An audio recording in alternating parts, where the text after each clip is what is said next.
In this video and a couple of others, I'm going to talk a bit about truth. The preceding quote suggests that skepticism about the prospects of finding the answer to the question as to what truth is are as long-lived as the question itself. In these videos, I'll set out a way of thinking about language which I think can advance matters. What I'll develop is in fact a framework or model which implies an answer to the question, what is truth? Satisfyingly, the framework also answers the question, what is meaning? And other questions too, including even what is consciousness. It does this, I think, fairly precisely and with a minimum of hand-waving in terms of a pretty down-to-earth, easily understood basis of foundational concepts. So here's my plan. In this first video, I'll say a bit about what a theory of truth is and what's distinctive about the one on offer. In the second, I'll try to motivate and spell out a simple model of linguistic interaction between people. This is the framework I just mentioned. It's a sort of pared down representation of the way people interact with language, though not one so minimal that it fails to capture the concepts that are of interest to us. In the third video, I'll define a concept of truth in the context of the model. I'll discuss how it works, and I'll try to convince you that it fits closely to our intuitive concept of truth, by which I mean that it applies not just in the model, but in reality as well. In subsequent videos, I'll delve into those other questions I mentioned and how the framework answers them, the questions about meaning and consciousness and so on. My goal is to do all of this in language and terms which any intellectually curious person can follow. A lot of people, I think, would be at a bit of a loss to know where to start with the question of, like, what is truth? And some likely might question the value even of asking it. So I'll start by providing a bit of background. And I should say, if you're not big on introductory remarks, you can cut to the chase via the link in the description down there. And there is down there also a link to a site where some further resources about this set of ideas are available. To begin with, we're talking about truth as it applies to things people say and believe. So not, say, to a painting, which might sometimes be said to be a true representation, or not. And these, you might reasonably think, are just sentences. She said, the dog is a dachshund, she stated a sentence, and what she stated is true. Plausibly, they're not just sentences. Plausibly, we may believe what a sentence expresses. Although the questions quickly proliferate here, it's reasonable to think that two people can believe one and the same thing, even though they'd express it with different sentences. So the American says, the soccer ball is in the trunk, the Brit, the football is in the boot. Do they believe something different? So if this is right, then we can express one and the same belief with different sentences. If this is right, then we straight away have another question, which is, what is this thing that sentences convey or express, which is what we believe, which may be said to be true or false?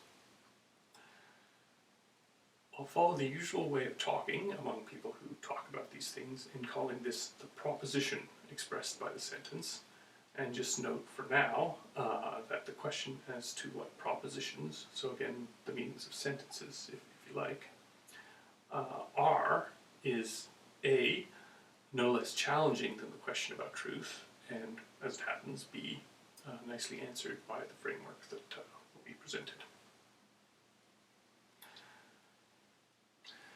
So why would a person even ask, what is truth?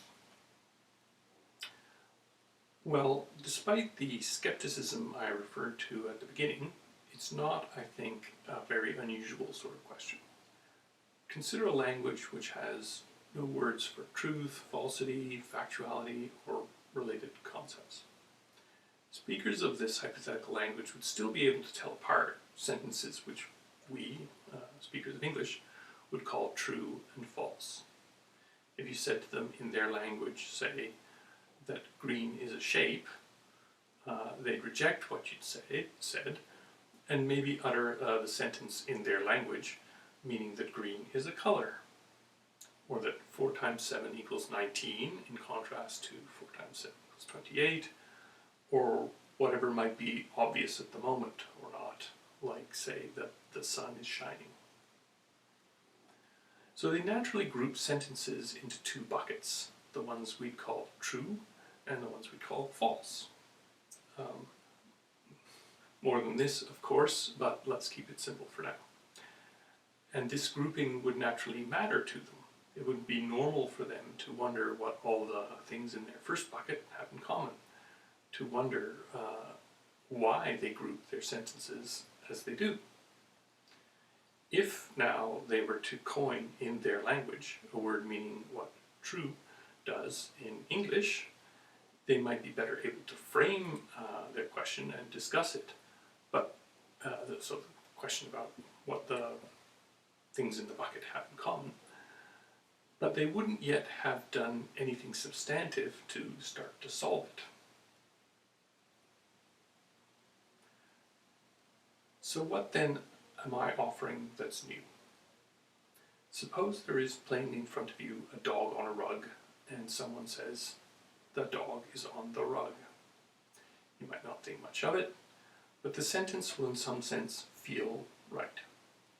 If by contrast he says, "The dog is not on the rug," his sentence will feel wrong, somehow jarring, even if not especially importantly so. Familiar approaches to this subject seek to explain the presence of this feeling in terms of your knowledge of the meanings of the words uttered and your perception of the state of the world. You hear the words, you assign them meanings, and from there you conjure an expectation of how the world must be.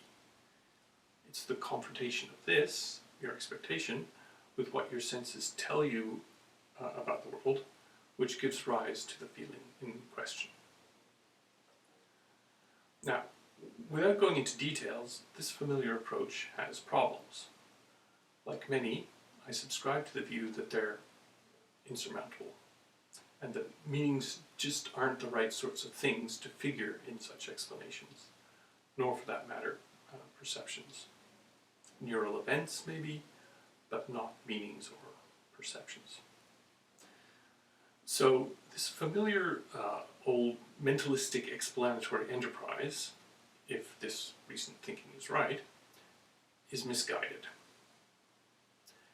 What's new here, I think, is the realization that if our feelings on hearing sentences, that feeling of harmony or of discord, when you hear the dog is on the rug or the dog is not on the rug in the face of this dog playing on a rug,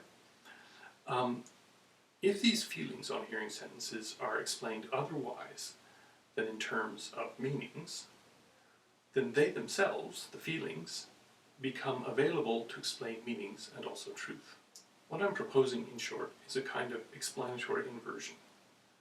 Rather than explaining our feelings about the rightness or wrongness of sentences heard in terms of their words' meanings, I'm proposing to explain meanings and truth in terms of those feelings. This may initially seem a bit flimsy, but really the feelings in question are closely related to the values which decision theorists have long thought can be assigned to our beliefs, and which are commonly understood to be central to thinking systematically about rational behavior. Upending the project in this way, I'll admit, makes things much easier, as it turns out. But it is not for this reason incorrect. The view that emerges is coherent, substantive, and I think illuminating, as I hope to begin to show the next time.